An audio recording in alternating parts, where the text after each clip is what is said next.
ಇನ್ನು ಚುನಾವಣೆ ಹೊಸ್ತಿಲಲ್ಲಿರುವಂತಹ ಬಿಹಾರದಲ್ಲಿ ಇವತ್ತು ಕಾಂಗ್ರೆಸ್ನ ಸಮಾವೇಶ ನಡೆಯಿತು. ಸಮಾವೇಶದಲ್ಲಿ ರಾಹುಲ್ ಗಾಂಧಿ ಕೇಂದ್ರ ಚುನಾವಣಾ ಆಯೋಗವನ್ನೇ ಟಾರ್ಗೆಟ್ ಮಾಡಿದರು. ಮಹಾರಾಷ್ಟ್ರದಂತೆ ಬಿಹಾರದ ಚುನಾವಣೆಯಲ್ಲೂ ಬಿಜೆಪಿಯ ಕಳ್ಳಾಟಕ್ಕೆ ಚುನಾವಣಾ ಆಯೋಗ ಸಾಥ್ ಕೊಡ್ತಿದೆ ಅನ್ನುವಂತಹ ಗಂಭೀರ ಆರೋಪವನ್ನು ಲೋಕಸಭೆ ಪ್ರತಿಪಕ್ಷ ನಾಯಕ ಮಾಡಿದ್ದಾರೆ.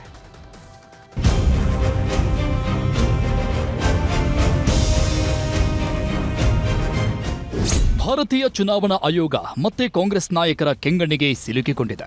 ಎಐಸಿಸಿ ನಾಯಕ, ಲೋಕಸಭೆ ವಿಪಕ್ಷ ನಾಯಕ ರಾಹುಲ್ ಗಾಂಧಿ ಚುನಾವಣಾ ಆಯೋಗದಿಂದ ಎಲೆಕ್ಷನ್ ಕಳ್ಳಾಟ ನಡೀತಾ ಇದೆ ಅಂತ ಗಂಭೀರ ಆರೋಪ ಮಾಡಿದ್ದಾರೆ.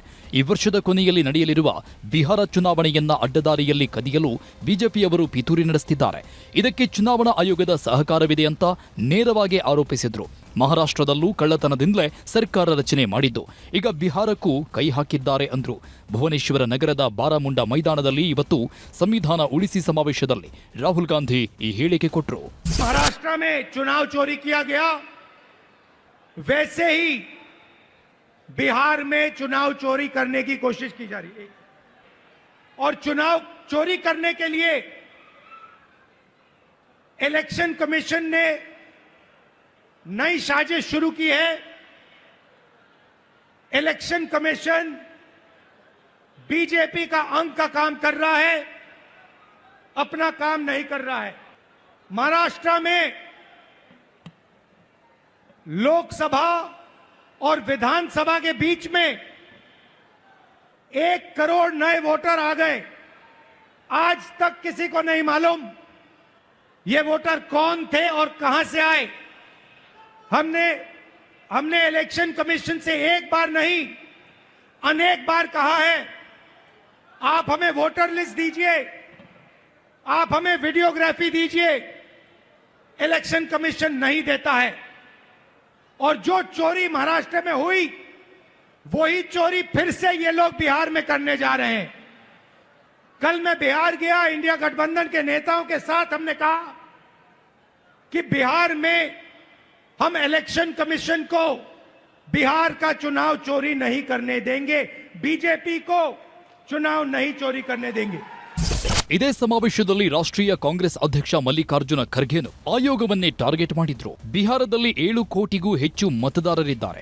ಇದರಲ್ಲಿ ಹತ್ರತ್ರ 2 ಕೋಟಿ ಮತದಾರರನ್ನ ಚುನಾವಣಾ ಆಯೋಗ ಪಟ್ಟಿಯಿಂದ ಹೊರಗಿಡಲು ಸಂಚು ರೂಪಿಸಿದೆ ಅಂತ ನೇರವಾಗಿ ಆರೋಪಿಸಿದ್ರು ಖರ್ಗೆ.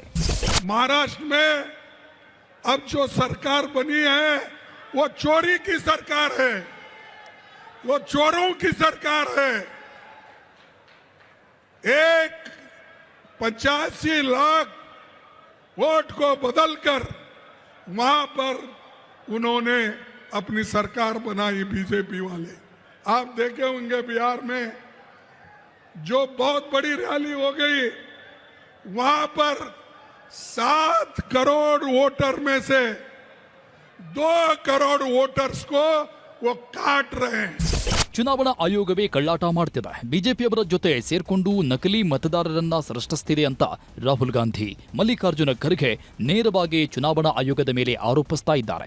ಇದಕ್ಕೆ ಕಾರಣ ಕೇಂದ್ರ ಚುನಾವಣಾ ಆಯೋಗ ನಿನ್ನೆಯಷ್ಟೇ ಬಿಡುಗಡೆ ಮಾಡಿರುವ ಪರಿಷ್ಕೃತ ಬಿಹಾರ ಮತದಾರರ ಪಟ್ಟಿ.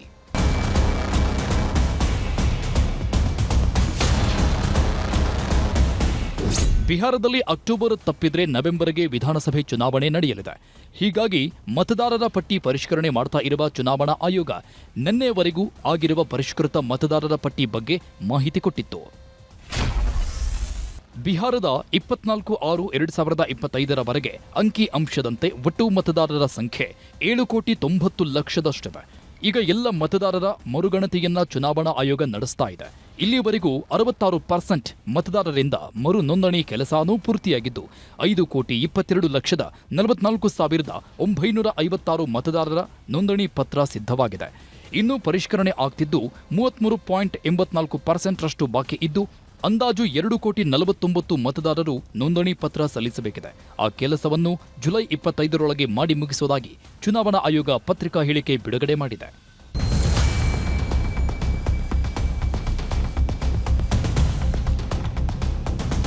ಕೇಂದ್ರ ಚುನಾವಣಾ ಆಯೋಗ ಇನ್ನೂ 15 ದಿನ ಬಾಕಿ ಇದ್ದು ಪರಿಷ್ಕರಣೆ ಆಗ್ತಿದೆ ಅಂತ ಹೇಳ್ತಿದೆ. ಆದರೆ 15 ದಿನದೊಳಗೆ 2,49,00,000 ಮತದಾರರ ಮರು ನೋಂದಣಿ ಆಗಲ್ಲ. ಅಪ್ಪಿತಪ್ಪಿ ಮತದಾರರ ನೋಂದಣಿಯಾದ್ರೂ ಅಂತಿಮ ವರದಿಯಲ್ಲಿ ಕಳ್ಳಾಟ ನಡೆಯುತ್ತೆ ಅನ್ನೋದು ಕಾಂಗ್ರೆಸ್ ನಾಯಕರ ನೇರ ಆರೋಪ. ಹಾಗಾಗಿ ಚುನಾವಣೆ ಘೋಷಣೆಗೂ ಮೊದಲೇ ಬಿಹಾರದಲ್ಲಿ ಎಲೆಕ್ಷನ್ ಕಳ್ಳಾಟ ಶುರುವಾಗಿದೆ ಅಂತಿದ್ದಾರೆ. ಏನೇ ಆಗಲಿ, ಚುನಾವಣೆ ಘೋಷಣೆಗೂ ಮೊದಲೇ ಬಿಹಾರದಲ್ಲಿ ಎಲೆಕ್ಷನ್ ರಾಜಕೀಯ ತಾರಕಕ್ಕೇರಿದೆ. ಇನ್ನು ಚುನಾವಣೆ ಘೋಷಣೆ ಆದ್ಮೇಲೆ ಏನೇನಾಗುತ್ತೋ ಏನೋ. Bureau report, news 18.